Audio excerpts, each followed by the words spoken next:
Hello friends, Radhe Radhe. Welcome back to my YouTube channel. मैं आ गई हूँ आज आप सबकी favourite story advocate Anjali Awasthi का आज का एपिसोड लेकर। फ्रेंड्स, आज का एपिसोड बहुत इंटरेस्टिंग, बहुत धमाकेदार है। वीडियो को एंड तक जरूर देखिए। चैनल पर नए हैं, चैनल को सब्सक्राइब कीजिएगा, बेल आइकन को प्रेस करना ना भूलिएगा फ्रेंड्स, ताकि ऐसे इंटरेस्टिंग वीडियो मैं आपके बीच में लेके आती रहूँ। तो फ्रेंड्स, आज के एपिसोड में वाले हैं कि यहाँ पर पद्मा जो होती है और वो देखती है कि जो अंजलि होती है बहुत ही परेशान होती है। तो वो पूछती है कि वकील दीदी क्या हुआ, आप इतनी परेशान हैं। तभी बोलती है कुछ नहीं पद्मा, मुझे समझ में नहीं आ रहा। और यहाँ पर वो बोलते हैं कि मुझे कुछ भी समझ में नहीं आ रहा, मैं क्या करूँ। एक तरफ से वो मंगलसूत्र, सिंदूर और ये सब चीज़ें मुझे भेजी जा रही हैं, दूसरी तरफ से ये रमेश भाई पटेल का, ये सब सोच कर के वो परेशान हो जाती है और रोने लगती है और बोलती है कि मैं क्या करूँ, मुझे समझ में नहीं आ रहा है, मैं चारों तरफ से परेशान हूँ। और इस तरीके से रोने लगती है और बोलती है कि अब मुझे कुछ समझ में नहीं आ रहा है, मुझे ऐसा लग रहा है कि मैं क्या करूं। तभी देखते हैं कि यहाँ पर अंजलि के फ़ोन में एक फ़ोटो आती है, जहाँ पर पद्मा लेकर आती है और दिखाती है कि वकील दीदी ये देखिए ना, ये किसका फ़ोन है। तब भी देखते हैं कि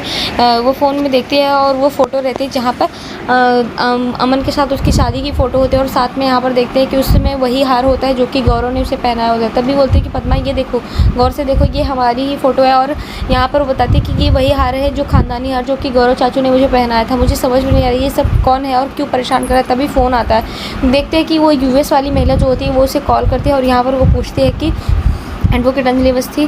तभी वो बोलती है कि आप क्यों ये सब करके क्या साबित करना चाहती है, क्यों आपने फ़ोटो भेजा है, क्यों आप बार बार मेरे जख्मों पर मरहम लगाने की कोशिश करो, क्यों इस तरीके से कर रही है। यहाँ पर इस तरीके से वो यहाँ बोलने लगती है। जैसे ही ये सब बोल करके वो रोने लगती है, तभी बोलती है देखिए आप ये सब मत सोचिए, ये बस सोचिए कि मैं आपके हितैषी हूँ, मैं आपके हित के लिए ही जो कुछ भी कर रही हूँ उसी के लिए कर रही हूँ, आप बिल्कुल भी परेशान मत हो। और यहाँ पर वो बोलती है कि ये सब फ़ोन में जो मैंने फ़ोटो भेजी है उसे देखो, उसे महसूस करो, खुश हो जाओ। लेकिन यहाँ पर अंजलि बोलती है कि आप कौन है, आप मुझे बार बार क्यों फंसाने की कोशिश करें, किस लिए कर रही हैं। और वो रोने लगती है और बोलते हैं कि जिस पलों को देख करके मेरे आंखों में आंसू आ जाए वो पल कैसे महसूस कर सकती हूँ मैं। इतना बोलकर रोने लगती है और फ़ोन कट कर देती है। और पद्मा के सामने यहाँ पर वो बोलते हैं कि अब मुझे जीने का मन नहीं करता, मुझे मरने का मन कर रहा है। इस तरीके से वो बोलते हैं कि मैं क्या करूँ। तभी देखते हैं कि यहाँ पर पद्मा जो होती है उसे हिम्मत देती है और बोलते हैं कि वकील दीदी आप ऐसे नहीं कर सकती, आपको जीना होगा, मेरे जैसी हज़ारों पद्मा के लिए, हज़ारों लोगों के लिए आपको जीना है।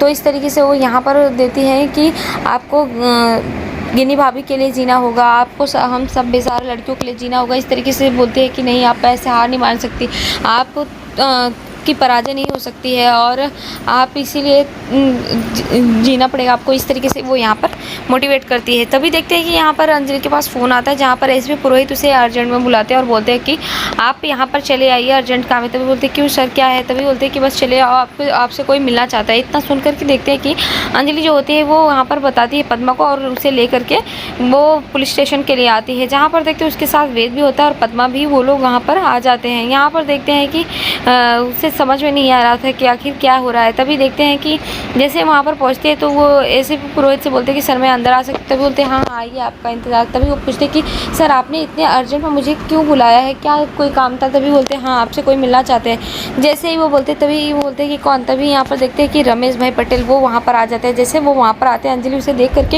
हैरान हो जाती है और बोलते हैं कि रमेश भाई पटेल, और उसकी आंखों में आंसू आ जाते हैं। उसे वो सीन याद आ जाता है किस तरीके से वो उसे मोटिवेट करते थे। तभी देखते वो उसे देखने लगती है और वो भी उसे देखने लगते हैं, उसकी आंखों में आंसू होते हैं। तभी देखते हैं कि बोलते हैं कि आप रमेश भाई पटेल, वो बोलते हैं हाँ मैं तुम्हारे पिता की तरह हूँ, मैंने तुम्हें अपनी बेटी माना, इसीलिए पिता का कर्तव्य पूरा करने के लिए मैं आया हूँ। और यहाँ पर अंजलि को बोलता है। तभी देखते हैं कि यहाँ पर अंजलि को वो मोटिवेट करता है और बोलता है कि मैं जानता हूँ कि इस समय तुम बहुत ही बुरे सिचुएशन में हो और मुझे पता है कि तुम पांडव और कौरव की सेना ने तुम्हें घेर लिया है और क्योंकि ये सब तुम्हें घेर के रखे। तभी यहाँ पर वेद पूछता है कि आप कहना क्या चाहते हैं, बोलना क्या चाहते हैं। तभी बोलते हैं बस यही बोलना चाहता हूँ कि जो कौरव थे वो भी पांडवों के सामने उनके अपने ही थी, पर उन्हें शस्त्र उठाना पड़ा था। इसी तरीके से अंजलि भी अपने परिवार के सामने है खड़ी।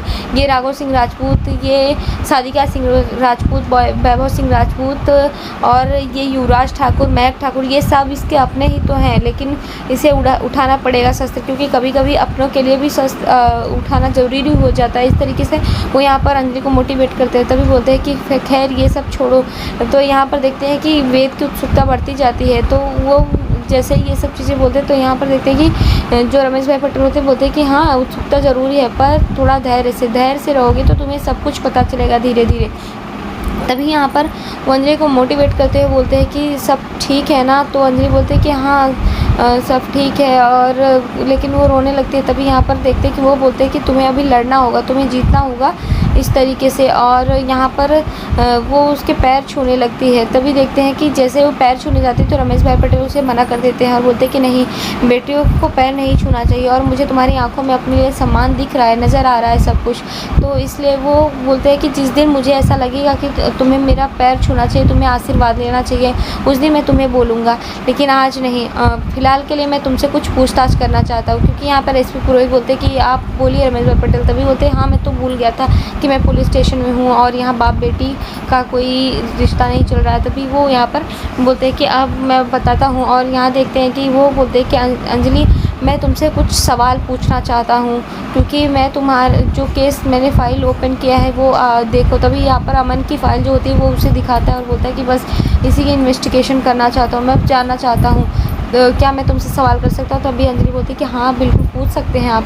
तभी वो बोलता है कि अच्छा ठीक है, आप उस दिन बताओ कि जिस दिन आपकी डिलीवरी होने वाली थी और आप अपने पति के साथ जा रही थी, एग्जैक्टली हुआ क्या था। तभी वो इस तरीके से पूछते हैं। तो यहाँ पर देखते हैं कि अंजलि बोलती है कि हाँ वो दिन मैं कैसे भूल सकती हूँ, मुझे बिल्कुल भी नहीं पता, लेकिन मैं जो पता है मैं बताती हूँ। और वो वहाँ पर बताती है कि मैं अपने पति के साथ जा रही थी और हम लोग काफ़ी खुश थे।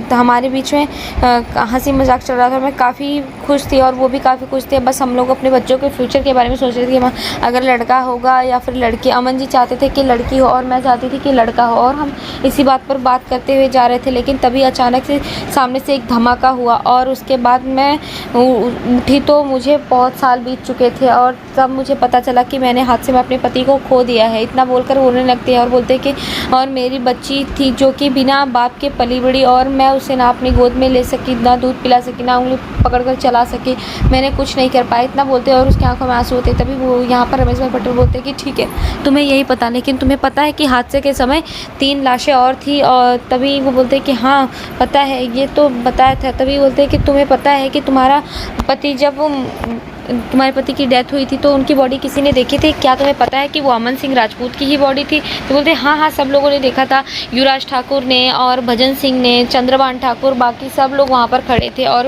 परिवार के लोगों ने दाह संस्कार भी किया था। तभी बोलते हैं कि नहीं, उसमें 3 बॉडी और भी थी जो कि वहाँ पर उसकी बिल्कुल भी पहचान नहीं हुई थी, पर एक बॉडी और थी जिसके शरीर को पूरा झुलस दिया गया था, पूरा शरीर झुलस गया था, पर उसके चेहरे से उसे पहचाना गया था। वो था अमन सिंह राजपूत और अमन सिंह राजपूत जिंदा। इस तरीके से जैसे बताते तभी ये सुनकर के अंजलि के होश उड़ जाते हैं। आज के एपिसोड में इतना है फ्रेंड्स, मिलते हैं आपसे नेक्स्ट एपिसोड में, जहाँ पर देखेंगे कि ये सच्चाई जानने के बाद यहाँ पर साक्षी जो होती है वो आती है और यहाँ देखते हैं कि अंजलि उसे माला पहनाने वाली थी अमन के फूल पर वो उसे उतार देती है और बोलते हैं कि मैं तुम्हारे हित के लिए आई थी और मैं यही बताना चाहती थी, मैं अमन सिंह राजपूत को तुम्हें सौंपना चाहती हूँ क्योंकि अमन सिंह राजपूत जिंदा है। नेक्स्ट एपिसोड में ऐसे फ्रेंड, तब तक के लिए bye bye, Radhe Radhe, take care, मिलता है आपसे नेक्स्ट एपिसोड में।